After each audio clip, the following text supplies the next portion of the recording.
యేసుక్రీస్తు పరిశుద్ధ నామమున మీ అందరికీ నా వందనాలు తెలియజేస్తున్నాను. ఈరోజు బైబిల్ క్విజ్‌లో చాలా అద్భుతమైన క్వెషన్స్ ఉన్నాయి. సో, లేట్ చేయకుండా మనమైతే వీడియోని స్టార్ట్ చేద్దాం. అండ్ ముందుగా మన ఛానెల్‌ని సబ్స్క్రైబ్ చేసి, లైక్ చేయటం మర్చిపోవద్దు. దేవుని నామమున మీ అందరికీ మరొకసారి వందనాలు తెలియజేస్తున్నాను. అండ్ ఈరోజు మన ఫస్ట్ క్వెషన్ వచ్చేసి, ప్రభువైన యేసు ఏ నదిలో బాప్తిజం పొందాడు? క్వెషన్ నంబర్ 1 ప్రభువైన యేసు ఏ నదిలో బాప్తిజం పొందాడు అన్నది క్వెషన్. ఆప్షన్ ఏ నైలు నది, యూఫ్రటీస్ నది అండ్ యోర్దాన్ నది అండ్ కిషాన్ వాగు. సో 4 ఆప్షన్స్ ఉన్నాయి. సో ఇదందరికీ మనకు తెలిసిందే. కరెక్ట్ ఆన్సర్ తెలిసిన వాళ్ళు ఆన్సర్ రావటానికి ముందే కామెంట్ ఆన్సర్‌ని అయితే పొందుపరచండి. అండ్ యోర్దాను నది is the correct answer for యేసు. Yes. And second question is హెజ్కేల్ ఏ నది ప్రవాహమున చెరపట్టబడిన వారి మధ్య కాపురముండెను? హెజ్కేలు ఏ నది ప్రదేశమున చెరపట్టబడిన వారి మధ్య కాపురముండెను? హిద్కేల్ నది అండ్ కేబార్ నది, గీహోన్ నది అండ్ షిషోన్ నది. పిషోన్ నది.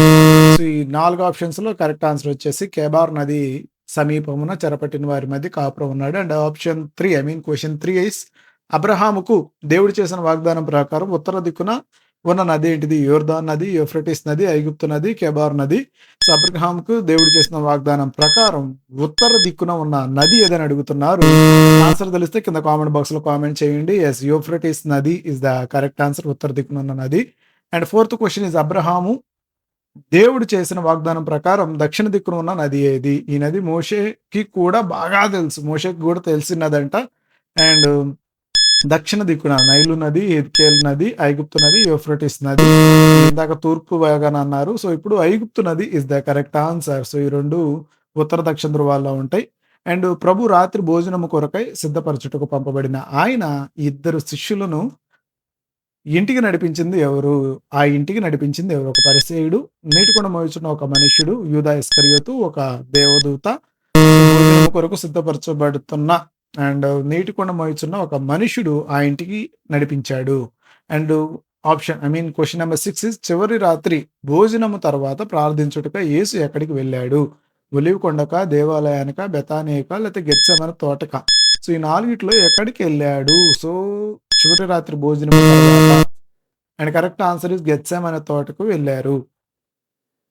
అండ్ సెవెంత్ క్వెషన్ యూదా యేసుని ఎంత సొమ్ముకు అప్పగించాడు? సో కరెక్ట్ ఆన్సర్ చెప్పాలి. అండ్ టైం అయిపోయేలోపు కింద కామెంట్ బాక్స్‌లో కామెంట్ చేయాలి. 10 వెండి నాణేలకి, 50 వెండి నాణేలకి, 30 వెండి నాణేలకి లేదా 100 వెండి నాణేలకి సో యూదా యేసుక్రీస్తుని అప్పగించాడు.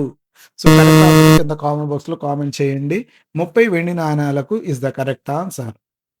అండ్ పిలాతు ప్రభువైన యేసును కొరడాలతో కొట్టించి సిలువ వేయుటకు అప్పగించి ప్రజలను సంతోషపెట్టుటకు ఎవరిని విడుదల చేశాడు? పేతురుని విడుదల చేశాడు, యూదాను, బర్బాను అండ్ సీమోనును విడుదల చేశాడు. సో ప్రజలను సంతోషపెట్టడానికి యేసును కొరడాలతో కొట్టించి ఎవరిని విడుదల చేశాడంటే బరబ్బాను విడుదల చేశాడు. అండ్ నైన్త్ క్వెషన్ ఈస్ ఒక తండ్రితో పాటు అతని ఇద్దరు కుమారులు యేసు సిలువను మోసారు. ఆ ముగ్గురి పేర్లు చెప్పము.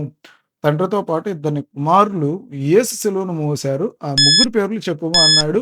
సో ఆప్షన్స్ మీకు కనపడుతున్నాయి. కాస్త లేట్ అయినా పర్లేదు. రిపీట్ చేసుకొని మీరు కరెక్ట్ ఆన్సర్ మీరైతే పెట్టండి. And Simon, Alexander and roof is the correct answer. And 10th question is Gethsemane అనే తోట ఈ వాగు ఆవల ఉన్నది. అది ఏ వాగు? యోర్దాన్ నది, కెరీతు వాగు, క్రేదోను వాగు, బెసోరా వాగు. సో కరెక్ట్ ఆన్సర్‌ని కింద కామెంట్ బాక్స్‌లో కామెంట్ చేయండి. గెత్సేమనే తోట ఈ వాగు అవతల ఉన్నది. ఆ వాగు ఏది?